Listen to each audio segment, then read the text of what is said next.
Estamos haciendo una evaluación de no de los años de gobierno, pero estamos haciendo el último año de gobierno del 2013 y decíamos que ahora vamos a entrar al tema de las elecciones. Facundo, ¿cuál es tu evaluación? O sea, en un momento se planteó un triple empate entre las tres fuerzas principales del país.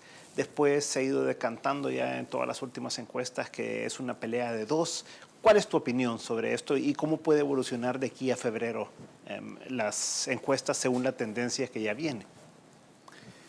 Bueno, yo sigo creyendo que la sociedad salvadoreña es esencialmente conservadora, que los votantes son mayoritariamente conservadores y que una buena parte de los votantes que en la elección del 2009 votaron por el Frente porque Funes era el candidato, o se van a quedar en la casa ahora o no van a votar.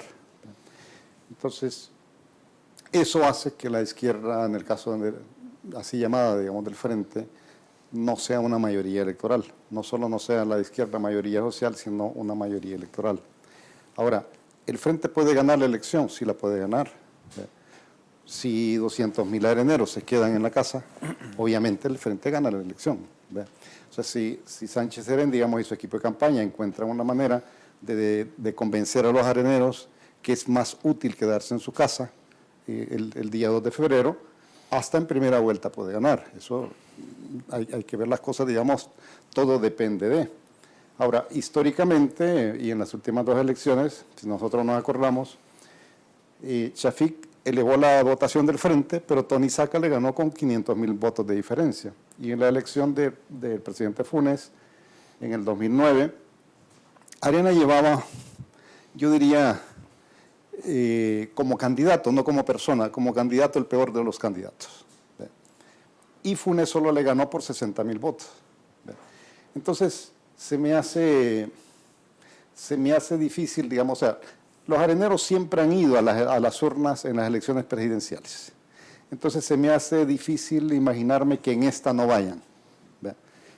Así es como lo veo, pero digamos, ¿el Frente podría ganar? Sí, si los areneros se quedan, si 200.000 se quedan en su casa, el Frente gana la elección, de eso no tengo ninguna duda.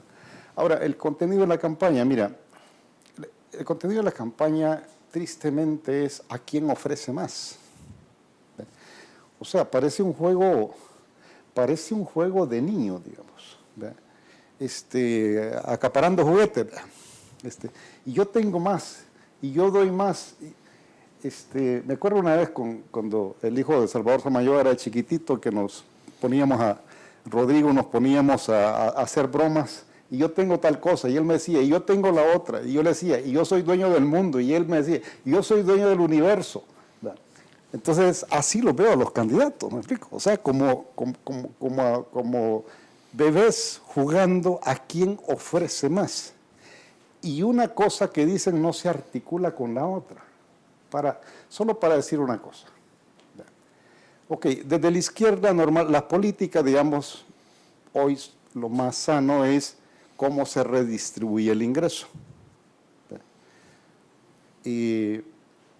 Pero el ingreso tiene que haber una fuente, pues, de ingreso. Y esa fuente de ingreso es la economía. Y para que haya algo para redistribuir, está demostrado que las economías tienen que crecer. Si hay una política sana de redistribución, la economía debería de crecer sostenidamente arriba del 5% durante varias décadas para que la pobreza se pueda superar en una administración sana. Ahora, la fórmula de cómo redistribuir con un crecimiento casi a nivel de cero, y cómo sacar a la gente de la pobreza sin crecimiento de la economía y sin empleo, yo no la conozco. La verdad, digamos, no sé en qué escuela de economía y en qué país enseñan esa fórmula de sacar a la gente de la pobreza, de darle educación, de darles oportunidades de salud, de servicios, ¿verdad?, sin que la economía crezca. Entonces, esos temas que son los reales, los de fondo, ¿verdad?, o sea, ¿cuál es la fuerza laboral? Lo que decía Félix. Bueno, ¿y cómo estamos compitiendo con nuestro sistema educativo para que los jóvenes de ahora, digamos, estén al nivel de competir con cualquier joven, digamos, en la economía de hoy? en la economía de Internet, de las células madres. O sea, esos son los desafíos reales. Entonces, yo sí esperaba, digamos, que uno u otro candidato tuviera un par de ideas articuladas la una con la otra. Para decir, vayamos al tema de seguridad. Mira, los tres que van a competir han estado, digamos, sus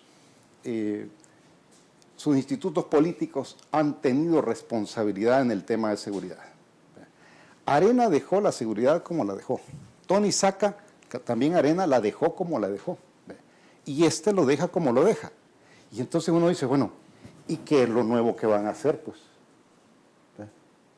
si ahí han estado los tres, ¿y qué es lo nuevo que van a hacer para cambiar esto?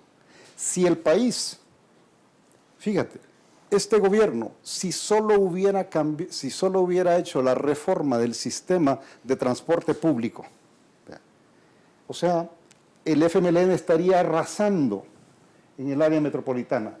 Tuvo el dinero, el equipo, todos los votos para hacerlo, no lo hizo. Entonces, si un gobierno solo se concentra en decir, vamos a dar seguridad de verdad, digamos, como una función esencial del Estado, la vida nos cambia a todos. No deberían de haber ofrecido, digamos, esa infinidad de cosas. O sea, la seguridad es mi prioridad y lo demás lo vamos a ir resolviendo cuando haya seguridad. Chico, cuando uno ve las encuestas, entonces ve ciertas tendencias y cierto cambio en las tendencias. ¿Cómo lo está evaluando usted? Bueno, básicamente lo que dice Facundo, es decir, creo que hemos visto una mejora de pequeño porcentaje a nivel del candidato Sánchez Serén.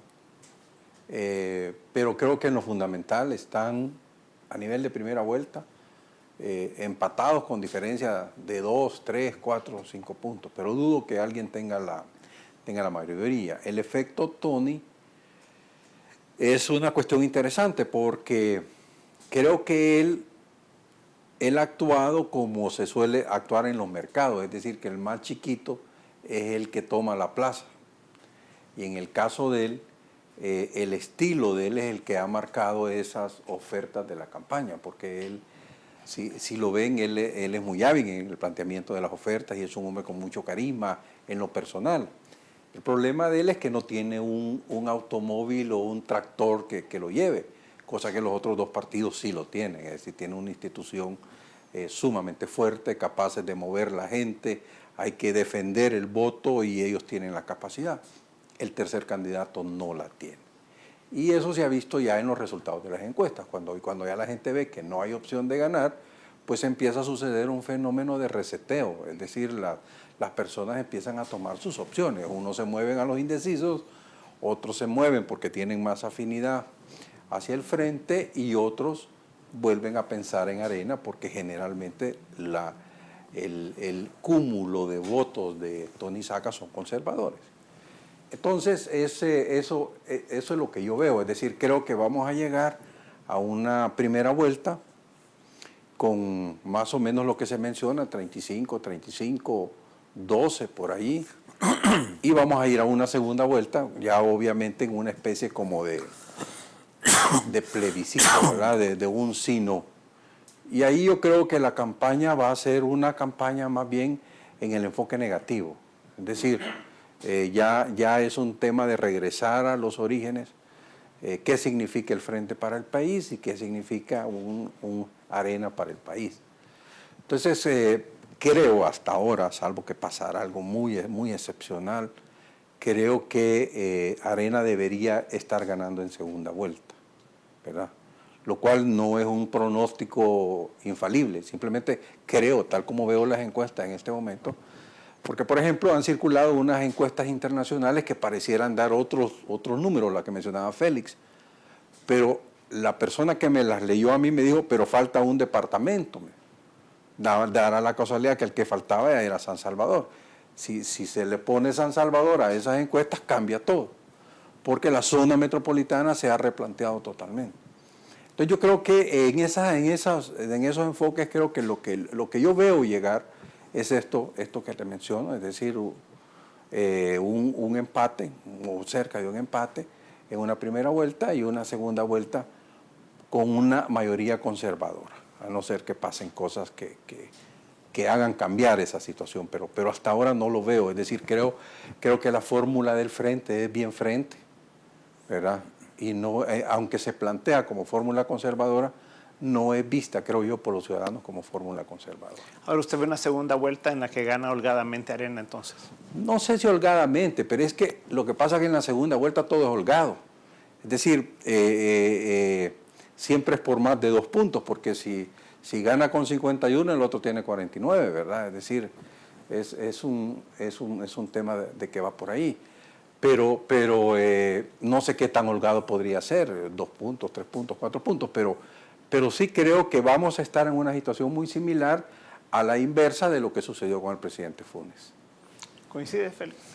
Bueno, mira, yo diría que el tema de las encuestas en el país es un tema que como sucede en El Salvador, se utiliza de una manera muy maniquea. Es decir, se ha hablado de guerra de encuestas y creo que en efecto ha habido guerra de encuestas.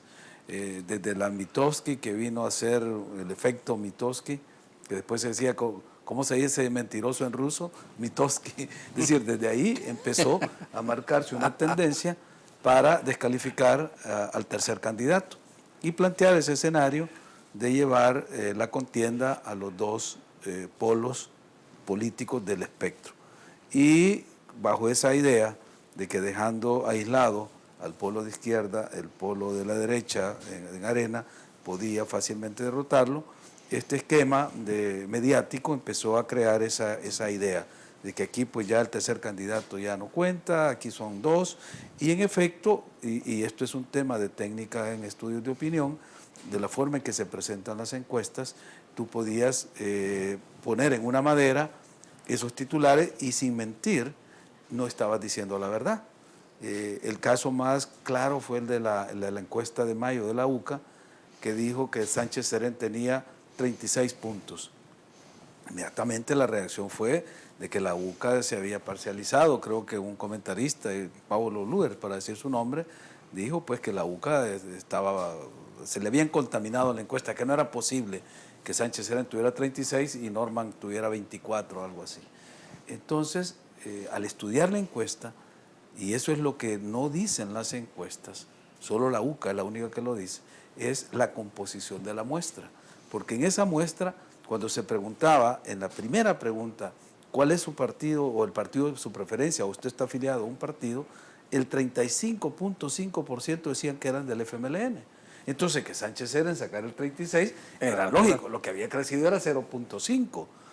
Había un 41% de indecisos y Tony Saca sacaba como 27 puntos. Entonces, obviamente no aparecía unidad en esa encuesta. Del 41%, 27 estaban apoyando a Tony Saca. Y Arena en esa muestra decía 18% eran de Arena. Si Norman aparecía con 24, era el que más había crecido en la encuesta de la UCA. Entonces, es cómo se presenta la encuesta y qué es lo que se quiere comunicar tomando los datos de la misma encuesta.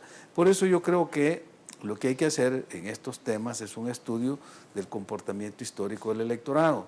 La última elección, o las dos últimas, del 2009 y las 2012, sirven como parámetros para esto. Si tú te fijas, la elección del 2012, el FMLN pierde solo en el departamento de San Salvador 120,000 votos. Es decir, una pérdida del voto urbano, clase media, informado. ¿Y a qué se debe eso? Bueno, al problema que tuvo desde la Asamblea Legislativa, sobre todo la oposición de la fracción del FMLN con las resoluciones de la Sala y todo esto de la Corte Centroamericana. Bueno, toda esta confrontación y la reacción ciudadana en apoyo a la Sala generó un desgaste que llevó a la pérdida de casi todas las alcaldías del Gran San Salvador.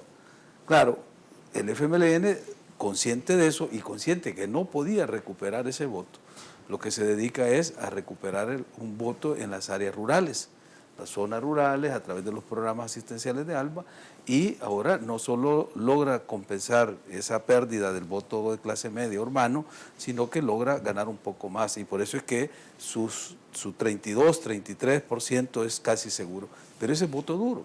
El caso de Arena fue lo contrario, lo que había perdido cuando se fueron los diputados de Ghana, lo recupera en el 2012 y todavía gana como 20,000 votos más. Entonces Arena empieza a recuperar ese voto duro y se refleja también en las encuestas. Entonces, cuando vemos encuestas, vemos dos votos duros casi que tienen el mismo rango, por los 800, 900,000 votos cada uno. Pero eso no es suficiente para ganar la elección. Entonces, ¿qué es lo que queda en medio? Queda el voto duro de los tres partidos que forman unidad, que como dice Chico, no es el Lamborghini que llevan los otros para correr, ¿verdad? Aunque tiene, como dice la mayoría, el mejor piloto, pero un carro que no tiene ese voto duro. Creo que entre los tres partidos llegarán a unos 400, 450,000 votos, entre PCN, Ghana y el PDC, históricamente estudiando los votos de la última elección. Entonces, ¿qué es lo que queda? Por eso yo digo, la moneda está en el aire, porque lo que queda es ese universo de indecisos, que no son indecisos, es el voto consciente, el voto del ciudadano que no se deja impresionar por el jingle, por el spot, sino que está pensando su voto y lo va a dar en el último momento. Y que aún las encuestas de los medios escritos lo están poniendo arriba de un 25% de indeciso. Ese es el que va a definir la elección. Entonces, por eso yo creo que la suerte no está echada, los dados no se han tirado, va a depender de algunos eventos futuros. Estas denuncias contra el expresidente Flores, contra el antiguo tesorero del COENA, del señor Solván, y del caso de Nel, Cel y la Nejapa Power, y esto del cheque de los 10 millones, está golpeando muy duramente al partido. Es decir, el partido que se encargó de señalar a los corruptos y decir que habían echado a los corruptos, ahora parece ser que los corruptos se han quedado adentro muy escondidos y que ahora están saliendo a luz, y eso está siendo un factor que puede bajar más al partido, y sobre todo en la gente que oye, que lee, que se informa de este segmento de clase media, que es justamente ese departamento que decía Chico que faltaba en las encuestas y que ya salió y no hay mucha diferencia con el resto de muestras de los otros departamentos. Vamos a un corte comercial y luego hacemos ya en el último bloque un redondeo de las ideas. En un momento estamos de nuevo con 361 grados.